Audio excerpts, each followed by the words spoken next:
I watched the first new Dune movie and I thought it was kind of cool. Are the subsequent ones shit?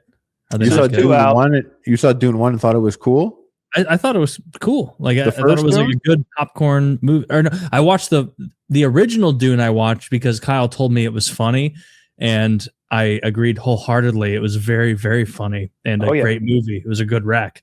But then I watched the new version of Dune, and I thought it was pretty neat. And then I saw Dune 2 came out, and I saw a lot of people shitting on it. Oh no! Anyone that shat on, I don't know. I don't know many people that saw Dune 2 and were like, Dune 1 was sick. I hated Dune 2. That's how I feel. Like, because I think I remember this, but you were an extensive Dune boy. Like, read the books. You did the. I trust thing, Kyle's right? movie takes. He knows more about. I've movies got like the than cliff you notes know. of the books. Like I got like I got hours of watching. Oh yeah, me too. I books. thought Dune 2 was like so sick. Dune 1, I thought. Like. If people are like, I didn't like Dune 1, I'm like, then you probably will not like Dune 2. But people that are like, I loved or I like Dune 1, I'm like, I think you will like Dune 2 much more. So I love Denis Villeneuve, the only French Canadian I like. He made Sicario. He made Prisoners, that movie we were talking about the other day with Jake Gyllenhaal when what's his name kidnaps his daughter. He made Enemy. He made Dune, and he made something else that I can't come up with right now. I love Blade Runner. I love the Dune. Yeah, Blade Runner 2049. He makes beautiful movies. Arrival? Is that what it was called? Yes, that's the Amy Adams movie. That one's tremendous too. That's that one got a little silly at times. Let's be real. I didn't think it did. We're not. It's an alien movie that's more about like overall I like time loop. It's not bad. Anyway, that's the one where those squids come down and they have to communicate, right? Yes, it's all about communication. So what I didn't like about Dune 2 was it felt like, I don't remember how long it is. Let's say it's 2 hours and 15 minutes. It felt like a 2 hour and 15-minute movie that should have been a 3 hour movie. It felt like there was 45 minutes of important movie missing from this epic long. I would have gladly given it 5 hours. I thought Dune 2 was so sick that I really have a hard time appreciating Avatar 2, Avatar 3. I thought Dune 1, Dune 2, I thought Blade Runner, I thought these movies make that one look like a Saturday morning cartoon, not in a fully bad way, but in like it's so much less consequential. Dune 2 for me, I thought felt really fucking sick. I did. If like, I mean, your biggest complaint is you wanted more movie of it. I can get behind that for sure. The editing felt it was a little rushed. The editing. I do think you only get Timothée Chalamet acting at the end. When you see him act at the end, you're like, oh, you are a good actor, and I guess you've been acting away because that is what the rule asks of it, and now it's asking more of you, and you're delivering. So there was a particular moment where they skipped ahead in time. It's when they all head to like, I don't remember the particulars. When he's going to the south, they go to the south, and everybody. Yeah. So 1 minute we're all these like separate tribes, and it's like we got to get the tribes together or whatever. All like Taruk Maktal.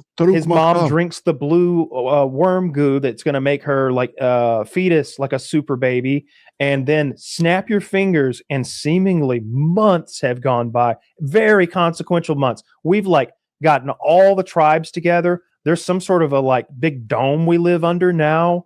We've got military set up. The mom has gotten all tatted up like a fucking Gen X, like weird girl. Like she's got face tats all over. Now she seems to be wielding power. Like we miss so much. And I felt like that happened like 3, maybe 4 times throughout the movie where I'm like, whoa. You just warped ahead in time. I blinked. Did I miss something? I need to rewind. I thought the first one suffered from that same issue. So like way back in the day, I tried to read Dune and I just stopped. I just didn't have it. I watched Dune movie. I watched the old Dune movie and I thought it was like so lame. I couldn't even deal with it. And then Dune was coming out. It was kind of fun though, wasn't it? Yeah, I'm going to get back to that. And then Dune 1 was coming out, Denis Villeneuve, and I was like, let's go. I'm fucking ready for this. Saw the movie, was so hyped about the first one. was like, what the fuck is going on? I felt like I came in the middle of season 5 of a TV show. I started to read the book, and I was like, wow, I don't know if I would have picked that up unless I had the visual representation in the movie. I don't think the movie, now I understand what the movie did, but it didn't tell me any of this. They conveyed all of this with like 2 looks. But if you read the book and now you see this scene, you're like, sick. Because it does it in a way. Dune. In Dune, the recent one, Dune 1, Denis Villeneuve, though, it's like when they have these looks and you're just like, oh, Villeneuve. I never knew that this whole history with AI and everything and what a mentat is or Bene Gesserit, none of it, or what putting the hand in the box all that is. shit. Yeah, putting the hand in the box. None of that added up when I saw the movie, but when you read the book, you're like, oh, that's cool. Now that I know what everything is, this is a really awesome, and it still was cool and mysterious to check out, but then you get the book and it's a great companion piece. You know what I also don't like? Ultimate, but as I say, the ultimate companion piece to it is then after watching Denis Villeneuve and reading the book, going back and watching the old one fucking slaps. I watch the old one now and I'm like, look at that. They did these things that obviously anyone in their right mind would be like, can't do that in a movie. It's not barely gonna vibe. They're reeling out the fucking thing in the old one. The shields, exactly as they describe it, is exactly how it looks in old Dune. And that is totally cool. If that was real life, like if that's what it looked like, it would be, I love the shield technology. I think that's brilliant writing. I don't know if the Dune creator, whose name's escaping me, like he came up with that. But the idea, Woody, is that they have these personal body shields, and the only way to penetrate it is moving slow, so that you can interact with your world and walk around and grab something off a table or whatever. But any projectile, no bullets can work. Like bullets are done. And even worse than that, a laser gun will create like a nuclear reaction. If anyone ever were to shoot you with one of their advanced sci-fi guns and hit your body shield, it would nukes the whole area. Like everyone dies. Really? So no one uses them. That's so that's why everyone learns swords, and they have to learn like to move slowly. Oh, now we need through the shield. All it takes is one guy. And you can't even hit with swords very quickly. You have to hit with swords slowly. You have to use like jujitsu and like lock them up and then slowly pierce their shield. You almost have to like get them in a submission hold and then slowly penetrate the shield with a knife. So their combat is built all around that sort of odd fighting style of. It's like sneaking. It's like sneaking the blade in, you like they sneak it in. But I thought the worms didn't go hard enough. Seems like they could have the run of the place. Those worms were enormous. I thought up in the right place. In the new movies, they looked so good. That CGI is so excellent. Cool. But again, the editing bothers me. It felt like we jumped ahead too much, and that was really taking me out of it. And then I gotta say, Zendaya, maybe I don't want to call her a bad actress because I think she's done good stuff. Other than that, like I like her in the Spider-Man shit just fine, but she's so like her character is so unlikable for me. For one thing, I think that turns me against her. But then just she just sits there and pouts constantly about stuff that's like bigger than her. And I wish that I feel like a real person on a real sci-fi planet that was in the middle of 2 galactic empires fighting over our like special resource, and all of a sudden my boyfriend turns out to be the Messiah. I could really like let him like do his thing and not be pouty about it. I won't be nagging at all if my significant other turns out to be the Messiah, the galactic Messiah. He's gonna be a god king any minute now. He's got fucking magical powers and shit, and he's about to 1v1 knife fight some sort of like super goyim for like the eternity ring.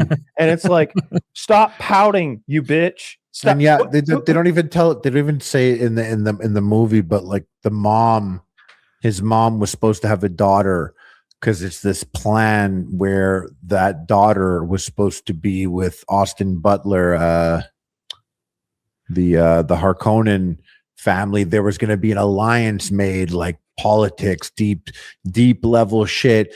But she chose to keep the son that she got instead of not just trying to have a daughter. She willed herself to have a son. She, with her powers as a Bene Gesserit, she had been making sure she only had daughters for him, but the husband wants a son so badly, and she loves him so much, even though she wasn't supposed to. She's supposed to be this Bene Gesserit plant, almost a spy within the castle, but she falls in love with the Duke because he's a good guy, and she gives him the son he always wanted. And that's in the book. They make it, the Duke has this whole thing of like, is who's lying to me at the very beginning, but they just kind of whip it all together in like a day. Is this supposed to be a trilogy, or is it just a indeterminate amount of movies? A whole bunch of books. There's a lot of books. You could end the story in a lot of different places. One of the things that makes me lose interest with the whole thing, and I think it's part of why you're not super interested in Seven Kingdoms, is how the big story ends. Yeah. I know how the big story of Dune ends, and it's a real fucking downer. All right. I'm going to spoil it in 3 seconds if anyone wants to avoid the entire Dune story. Basically, Paul Atreides, the sort of God King Messiah, realizes that the only way to achieve galactic peace from all of these warring factions, very much like Game of Thrones in space, with the houses that they own entire planet systems and stuff instead of like the North or whatever. He realizes the only way to bring everybody together cohesively and get galactic peace is to become a real evil despot enemy to everyone. If he is the worst of the worst, if he is an enemy to all, then the enemy of my enemy is my friend, and that will bring the entire galaxy together, unify them against him. And so he sort of becomes like a Christ-like self-sacrificing figure in that way, while also mutating into a literal maggot man. Oh, well, that's worse than everything else you said.